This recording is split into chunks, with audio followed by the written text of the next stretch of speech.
Hold on. Let me make an official introduction. Guys, thanks for joining another super special broadcast here. So as me and Drew have alluded earlier, we were going to get in contact with Wild Big Jim over here. What's up? And Jimmy used to live with us here in Tulsa. And so we call him Crazy Jimmy because he is just one of those I don't know why. special crazy people that you meet. And he's a good man inside and out. But he is hilarious if he asks you to come on a journey or a trip with him. Pack lunch. It's going to be a fun time. He's a hoot, and so I'm glad he's here. So I've came out to Tulsa for some life insurance sales training. Jimmy just moved back here from Arizona, and so we had to put together an hour of a podcast here to share some of his stories and some of our what happenings from many, many years ago. Again, maybe PG-13. But that was back in the day, back when we maybe partied too long, too hard. And I have no idea what this gentleman's talking about. I have never done any such thing in my lifetime. We had way too much fun. But some of these are just going to be hilarious to recount. And so, all right, Jimmy, let's go ahead and get started, buddy. And maybe tell them about the first time, in your abbreviated version, the first time me and you met, when Drew brought you over that day. Let's put it this way. By the third time I'd been over to Michael's house, the first comment I heard was, does this guy always bring an 18-pack with him? Well, yeah, pretty much. It's like 36-pack. Well, I had to bring enough for you that time. But now, since then, we've been clean and sober, but we're going to by special request, we're going to recount some of these stories. Go ahead, Jim. I'd never met this man. I knew Drew from work. And I know Michael had no idea what he was in store for. Drew tried to give him a little bit of a warning. But it got crazy. We decided to just go on a little walkabout and go see what kind of, well, for lack of a better term, trouble we could get into and stay out of at the same time. And just walking around the neighborhood with this guy and Drew, I think after that first day, he knew he was in for one heck of a ride. I remember going through the neighborhood and seeing these Hispanic fellas jumping down in the dumpster trying to mush down the cardboard, man. No, man, you need a big girl for that. Go in the store, man. Get yourself one of them big girls out here to jump up and down on that. It'll smash it down a lot better. You get a lot more in there. I don't think they spoke a bit of English, but they knew exactly what I meant when I told them to go get a big girl. They were laughing. I don't think they ever got the big girl in the dumpster. I don't think they had a forklift, but what the heck. They gave it the old college try, I'm sure. But just walking around and that morning, I was supposed to be doing homework. Well, that was kind of homework. Saturdays and Sundays was reserved for my homework, and Drew comes over that morning, like I shared earlier. Drew comes over that morning to get something or have a cup of coffee, or he said something, and then he was going out his way.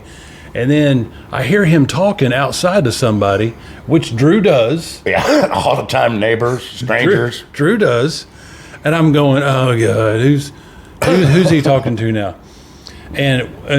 But which is not a problem, but I've got to, I know how distracted I get, so I've got to get started on this homework prior to 10 a.m. and I'm going to be doing it all day long. And then not that day. In walks Jimmy with this 46-pack of Budweisers on his shoulder. I think that same hat. And at the moment, I didn't know it was you. I thought it was Drew. Drew told some guy, yeah, go ahead, Michael, let's use the bathroom or something. So I didn't know who you were, really. And then you said your name. It still didn't register. You handed me a can or two of beer. And I'm like, I can't. There's no way I can start this because I've got so much of this homework to do. And then peer pressure gets the best of you. And I think, well, I'll just have one and maybe this guy will leave.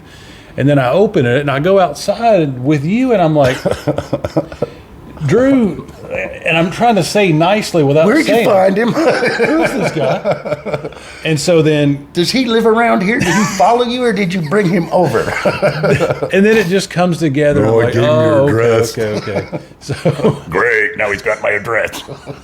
so then that day was a significant day of us just. And you shouldn't do this. We should not have done it, but we were. I think once or twice in my life I was called a bad influence. We were walking around and kicking them back in our neighborhood. That's an understatement and a half. And where we lived was not the greatest neighborhood, but where you go further north is such almost a war zone. Unfortunately, we really could walk around and we could get away with it because everybody's police focal efforts were on the north side where, you've got some serious shootings happening every single day. But anyway, When you get people like me over there singing the Sanford and Son song while we're driving down the road and just, no, bad idea. So we just went walking about that day, and we are 3 sheets to the wind, and we had a very good time that day. The crescendo of the day is when I look up and see where you have taken to a fire hydrant, and you've gotten up beside it, and you've hiked your leg on it. You're on all fours. That's how dogs do it. It's a fire hydrant. It wasn't like a porta-john. Then you were up on it like a German Shepherd, and then in actuality, you took your Jimmy John out and urinated on the fire hydrant, and then if that doesn't get as bad as that is, I'm actually recording this too, because I've got one of those cameras back then, and I film our little day patrol, which you can't. I mean, I've got some of it still saved, but. Memories of what not to do again in public. And then at the same time, this is Saturday at like 12:30 noon, and then it's on right there on 2nd Street, and then an EMS truck goes by at the exact same time. Sirens blaring. And I know they seen that. I know they did, but they were going elsewhere. There was other emergencies to tend to. I seen them look over like this. I have never have laughed so hard. I have collapsed on the ground from laughing. Like I can't breathe, and I'm wheezing, and I can't breathe. You weren't going to let me get mouth to mouth. Not that day. Man. Get your dirty mouth away from me. So that's kind of how I got to meet Wild Jim. Hard to top that day. Not that we want to, or we suggest doing that at all. But and then so that was a wild day, and we all ended up passing out at my house, because that's what you do when you get alcohol poison. That's how much we drank that day. We drank to alcohol poison, and I woke up around 5 p.m. that day or something, and I'm looking for my dog. I thought I had me a new girlfriend. I can't find the dog everywhere. And then I walk out, and this guy, Jimmy, is crashed on my couch, and he's using my dog, and he's cuddling my dog like it's a body pillow or something, and my dog's just loving it. She's just loving the new friend she made. It's my attack dog, not and more. I was like,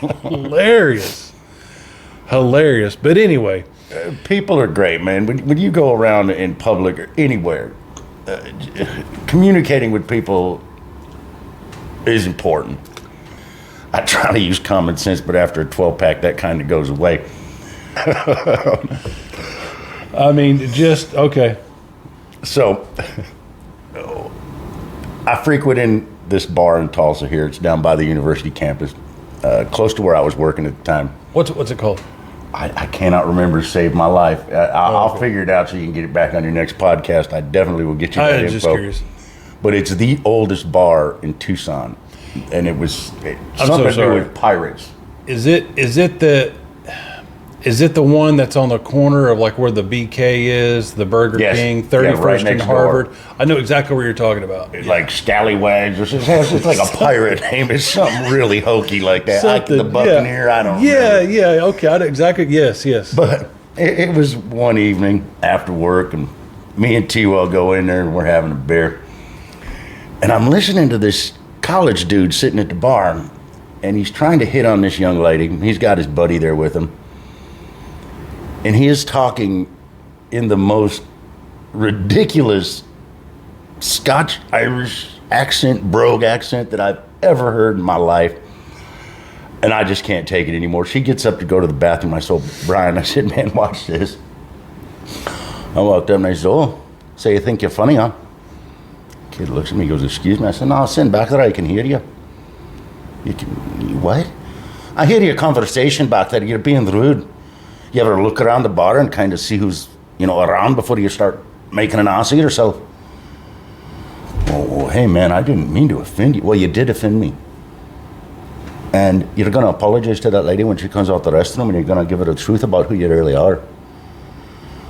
Oh, well, I'm sorry, man. Can I buy you a beer? Yeah, you can buy me a beer. You buy my friend one, too. So I get me and Brian a beer, and I walk back over there, and I wait for this girl to come out the bathroom. I tell her what you said you're going to say. Well, hey, darling, I'm real sorry. He was being a punk. He was hitting on you. What he's doing, he's trying to get in your pants, and it's not right. He's not treating you like a lady. You need to apologize to her now, sir.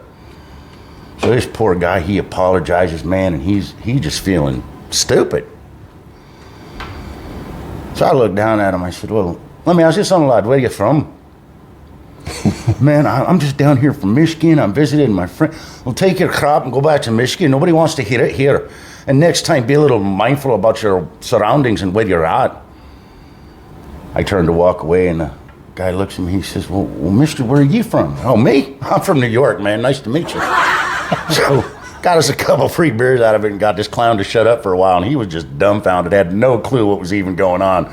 Shortly after, they did leave the bar, and I think the girl went a separate direction. But Brian he was never the same after that. He kind of went, wow, Jimmy's got a whack job. 100 of these bar stories. I didn't really dig the bar scene that, but I mean, we went out sometimes, and it was always a fun. That's why I brought time. the bar scene to him. Exactly. So Brian T-Well, we called him T-Well. So, and I'll put up a picture of him. And he was kind of... I got his mugshot. Does he have a mugshot? He does, and I've got it, and it looks absolutely hilarious. What did he do? Can we say it? He got a DUI. Oh, okay. Go figure. Yeah. T-Well was a super cool dude. He didn't hang around the group much. He was like, he took like every other week off from hanging out with us, and he ran with that girl that was kind of nuts. What was her name? Oh, God. I forgot her name, but they had some... Yeah, it was a lot of drama.